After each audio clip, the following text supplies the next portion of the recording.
Assalamualaikum warahmatullahi wabarakatuh. Perkenalkan, nama saya Ana Fatul Zakiri, NPM 19111000256. Saya dari Prodi PGMI kelas 3D. Di sini saya akan menjelaskan materi saya tentang perkembangan Islam di masa Nabi, yaitu dimulai dari kelahiran Nabi Muhammad SAW.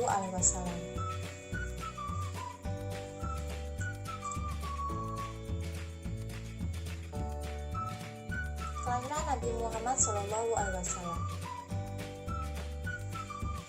Di saat umat manusia dalam kegelapan dan kehilangan pegangan hidupnya, lahirlah ke dunia dari keluarga yang sederhana di kota Makkah seorang bayi.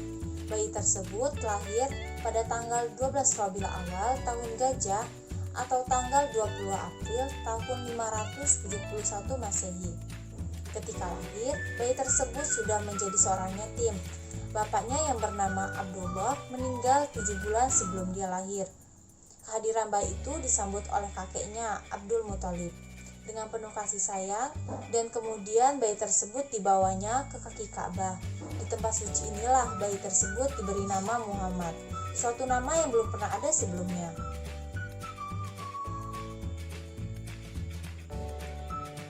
Masa kecil Nabi Muhammad hingga diangkat menjadi Rasul. Saat kecil, Nabi diasuh dan dibesarkan oleh Halimah Sya'diyah dari Bani Sa'ad hingga berusia 5 tahun. Sesudah berusia 5 tahun, ia diantarkan kembali kepada ibunya Siti Halimah. Pada saat ia berusia 6 tahun, ia dibawa oleh ibunya ke Madinah untuk mengunjungi keluarga neneknya dan menziarahi makam ayahnya. Dalam perjalanan pulang kembali menuju Mekah, tiba-tiba Siti Aminah jatuh sakit di suatu tempat Abwa namanya, sehingga ia meninggal dunia dan dimakamkan di sana. Selanjutnya Nabi diasuh oleh kakeknya selama 2 tahun.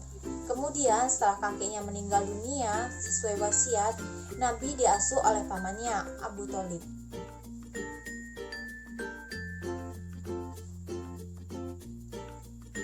Umur 12 tahun, beliau berdagang bersama pamannya Abu Thalib, lalu kembali ke Mekah.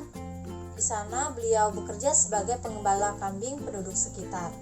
Di umur 15 tahun, Nabi turut aktif dalam peperangan antar suku Quraisy Kinana dan suku Quraisy Ailam.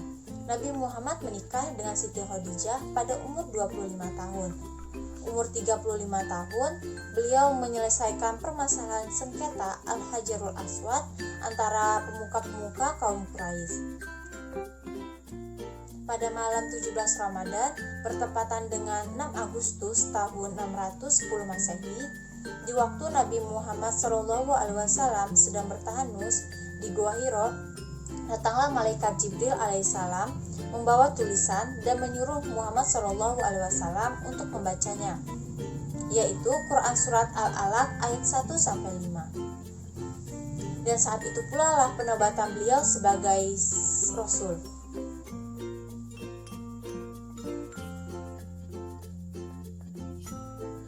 Strategi dakwah Nabi Muhammad. Yang pertama, secara rahasia. Kedua, secara terang-terangan. Secara rahasia, pada masa ini Nabi Muhammad berdakwah hanya kepada keluarga dan sahabat-sahabatnya. Sebutan orang yang pertama kali masuk Islam yaitu As-Sabiqunal Awwalun. Kedua, secara terang-terangan.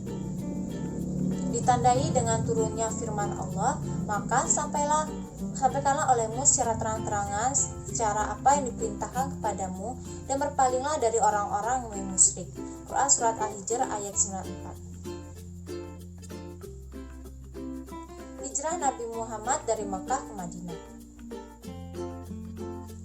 Menjelang larut malam, Nabi Muhammad SAW menuju ke rumah Abu Bakar untuk mengajaknya hijrah. Kedua orang itu kemudian keluar dari jendela ke belakang dan terus bertolak ke arah selatan menuju Gua Sur.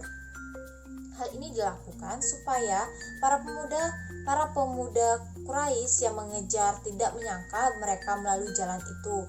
Di tengah perjalanan menuju Madinah, Rasulullah singgah di Quba, sebuah desa yang terletak 2 mil di selatan Madinah. Di sana beliau membangun sebuah masjid. Masjid ini menjadi masjid pertama dalam sejarah Islam.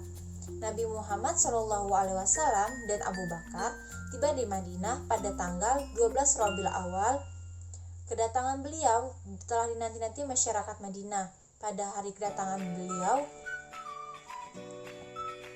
masyarakat Madinah sedang menunggu di jalan yang akan dilalui Nabi Muhammad SAW lengkap dengan regu genderang. Persaudaraan kaum Ansor dan Muhajirin. Di Madinah, Rasulullah mempersaudarakan kaum Ansor dan Muhajirin di rumahnya Anas ibnu Malik. Jumlah mereka kala itu adalah 90 orang, setengahnya adalah Muhajirin dan setengahnya lagi adalah kaum Ansor. Mereka dipersaudarakan atas nama persamaan. Juga mereka saling mewarisi satu sama lain. Perang setelah hijrah dan peristiwa Fathu Makkah. Yang pertama ada Perang Badar. Terjadi pada tanggal 8 Ramadan tahun kedua Hijriah atau 634 Masehi. Sebab utamanya adalah untuk memenuhi tekad kafir Quraisy membunuh Nabi dan berhasil meloloskan diri ke Madinah dan menghukum orang yang membantunya. Kedua, Perang Uhud. Terjadi pada tahun ketiga Hijriah. Penyebab perang ini terjadi adalah karena kaum Quraisy bersumpah akan membalas dendam atas kekalahan mereka dalam Perang Badar. Ketiga, Perang Khandaq. Terjadi pada tahun kelima Hijriah. Perang ini disebut juga Perang Ahzab atau sekutu beberapa suku. Perang Khandaq atau Parit merupakan perang antar kaum muslimin yang berada di Madinah yang berjumlah 3.000 orang melawan golongan orang muslim yang bersekutu antara Yahudi, Quraisy, dan beberapa kabilah Arab yang berjumlah 10.000 orang. Keempat, Fathu Makkah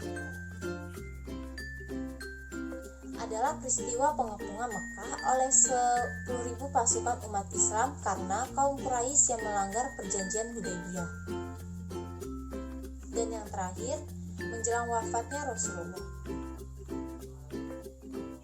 Menjelang wafat, Nabi Muhammad menyampaikan wasiatnya. Beliau berkata bahwa laknat Allah atas orang-orang Yahudi dan Nasrani yang menjadikan kuburan nabi-nabi mereka sebagai masjid. Beliau juga berkata, jagalah sholat. Jangan sekali-kali kalian telantarkan sholat dan jangan sekali telantarkan budak-budak kalian. Wasiat tersebut diulang-ulang hingga berapa kali. Pada hari Senin 12 Rabiul Awal 11 Hijriah di waktu duha, Nabi Muhammad wafat di pangkuan Aisyah pada usia 63 tahun lebih 4 hari. Baiklah, sekian, terima kasih. Itu saja yang bisa saya sampaikan tentang materi saya. Saya akhiri. Wassalamualaikum warahmatullahi wabarakatuh.